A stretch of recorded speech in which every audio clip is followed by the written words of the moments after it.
you're going to get to this point where the nightmares that you used to have, ones that would, ones about narcex, that would send you spiraling or put you in depression all day, like set the tone for it.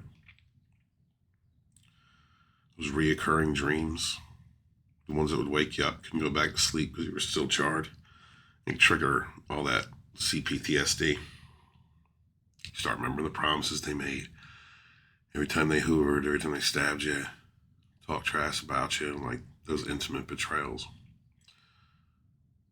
There's going to come a time when you can have more than one dream for whatever reason. May not even talk to them. Would you just be okay? I swear it'll happen. You'll wake up. You'll be like, you'll say to yourself, how was I dreaming about her or him? And then you go make some coffee. And you're okay. Doesn't set the tone for your day. But if you're a channel that talks about narcissism, then you might make a video. Don't cry! Pull it back!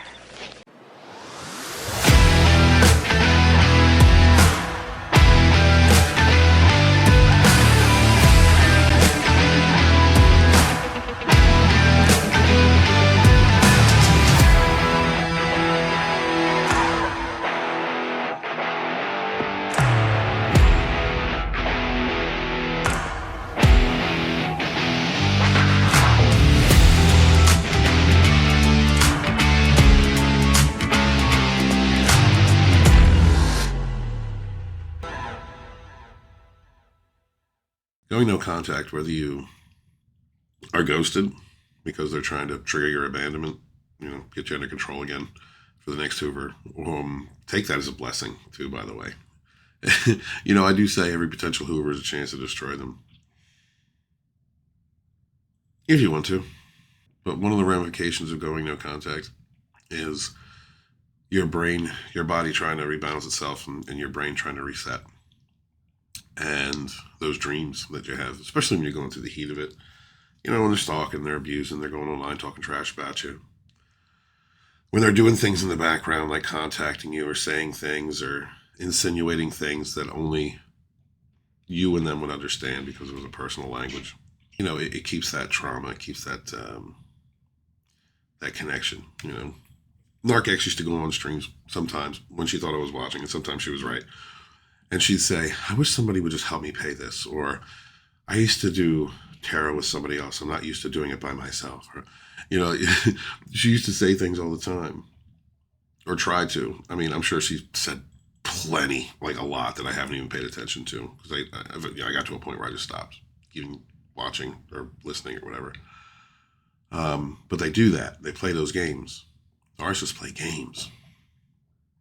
They try everything they can, even when you're ghosted, when they're ghosting you, when they're concentrating on another supply, devaluing someone else, trying to stir up your codependency, abandonment issues, whatever it is, or create them.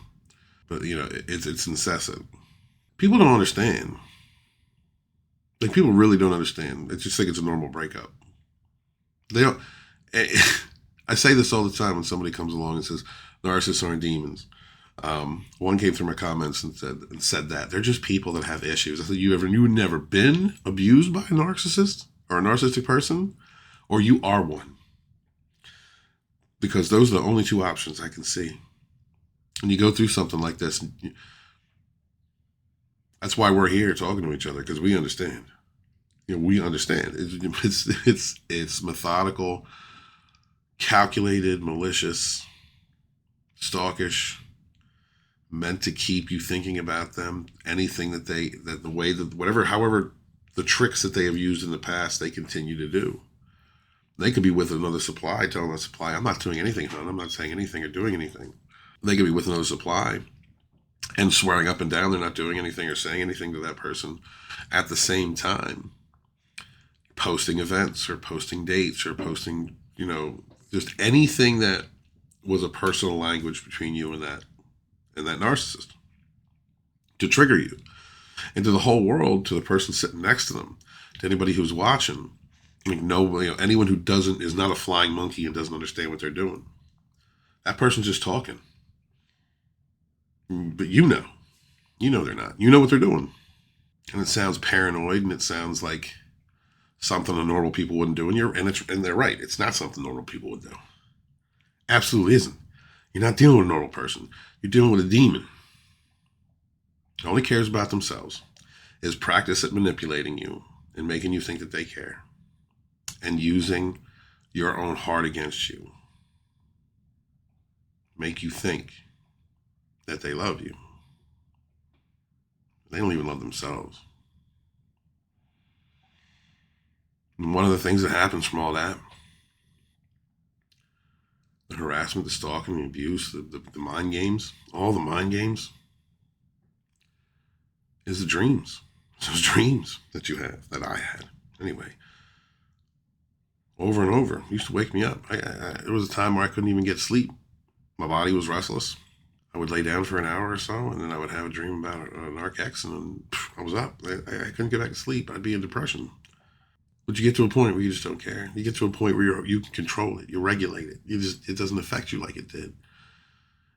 Almost like a regular dream, like a normal dream of somebody from the past or something nonsensical. Your subconscious is dumping. Spent the entire night last night. Didn't have one thought about Narcissist. Not a damn one. I had fun. I was hanging out with my kids, playing games and doing projects and writing and working on things. And woke up in the middle of the night because I had a heavy dream that involved her. And it was nothing. It was like, oh, damn, why am I dreaming about her? Went up, got up, got a drink, laid back down. Same thing, just woke up. Another dream, completely different sequence. Something that's one of the repeating ones. Nothing. Got up, got some coffee. If I didn't have a YouTube channel talking about these things, then I probably wouldn't even be making this video. But I figured I'd just let you guys know that, well, a couple things. One, the reason you stop talking to them, one of the reasons you stop talking to them, is that you don't have to go through the cycle again. I was so good that I wasn't even making videos. I didn't even know if I'd be working on this channel again. It was just so good. Then Narc tortured the other one, or the other one tortured Narc, or whatever. And just shooting and beating and cheating and being horrible to each other. Oh, God. Let her live in that. You can have that. You can have all that. And she came around testing the waters. And I resisted it for a while. First time she reached out to me, I didn't say anything. First time she reached out to me, I didn't say anything back. I was actually driving out to go meet another woman on the other side of the state. And she was out of shelter because he'd been beating the shit out of her again. They're both messed up. They both have disorders, man. And she jumps back on live streams again because it's something we used to do. And then she has flying monkeys there that have helped her to destroy me, devalue me. And I just ignored it. When we first started talking, I insulted. I shouldn't have said nothing. I should have said nothing, but I started insulting her. And she let me. And she literally let me. She didn't just cut me off. She was desperate for supply. And I took that desperation for supply as a desperation to apologize and make amends. And I let her back in the door. And it started up all over again. Just leave them out. You can mirror. If you have to. If you have no choice, do it. I've heard some stories about some real psycho narcs in the last few days. From like really stalkish narcs. I gotta tell you something. Bring back dueling. I'm kind of joking in those videos, but I'm not. Because if you are dealing with a psycho stalker who uses cops or authorities or friendships or threats and weapons and chasing down the highway or whatever, if you are with a dude that is that insecure, that is that fucking stupid, they need to get. That's like a crazy dog needs to be put down. I dealt with some craziness, but thank God my narcs, they're cowards. They're just liars and cowards. Never take step two. All about BS. the malignant or whatever the hell he is that she triangulated me with, he's a coward. He's a femboy. He's not tough. Got blacklisted from a major fucking biker gang because he's not tough. A cop caller, you know what I mean? Like, but those crazy ones out there, I keep hearing them stories about this. Women having to move over and over again because of these clowns. This stuff really pisses me off. Like, it pisses me off beyond what I went through. Why is this a thing? Why is this being allowed? We should have a group. We should form a group of survivors, a network of people that can destroy these narcs for calculation, trap them, get them put in jail, get them put away, get the proper authorities involved, something beyond their friends if they have friends with cops or in positions of power. You know what I mean? Like, we should be able to invest. We should be able to not flying monkeys, but Valkyries, angels, avenging angels. That's what something like that. I can't believe what some of y'all went through. I thought I went through it. I can only imagine the nightmares they have, those girls. Or dudes that get stalked by a crazy bitch. The reason you go no contact is because you stop caring. I didn't care. Let her back in. Drama, feelings, sex, all of it comes back. And including the triangulation and all that. And I'm mirrored. And I'll continue to clown them for as long as I want. To be honest with y'all, I still am. I know that some of y'all say that's not no contact, but bullies deserve to get hit. You're going to get to a point. Those dreams don't affect you no more. And that's when you know you're good. That's when you know it. I'm going to edit this up, make a thumbnail, do all the YouTube-y things, and then I'm going to just go live my day, get back into some writing. I don't believe I'm saying this. The healthier route is going no contact and not talking to them for yourself. If you're a warrior spirit, if you're not, it is the healthier route. When it comes to mindsets, and this is why I think a network of people would work together, because if I go after so-and-so's narc, me and whoever else, if we created this network and me and whoever went after so-and-so's narc, wouldn't affect us. We'd know, we'd understand, we'd be controlled. The victim couldn't do that. Person who went through the CPSD, all the trauma, they wouldn't be able to do that. They might not be able to do that. Other people could.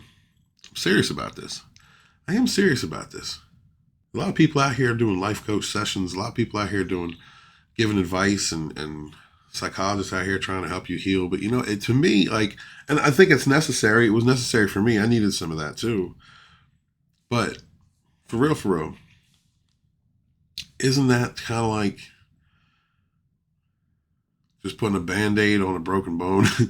Isn't that just not trying to cure something, but sustain a treatment? Let me know if there's already a network of people out there that hunt down narcs, expose narcs, or if that hasn't been done yet, if y'all know if that hasn't been done yet. Because I think that's something that I would like to do. Let's take Narcissist Slayer and be real about it. Let's go after narcissists. I don't know. What do y'all think? I don't know. I'm going to enjoy this coffee. I'm going to edit this, put this out, and guys, sorry, just morning rambling. Not my usual stuff, but I love y'all. Be good to yourselves. Be good to each other. And never again suffer that fool. Run!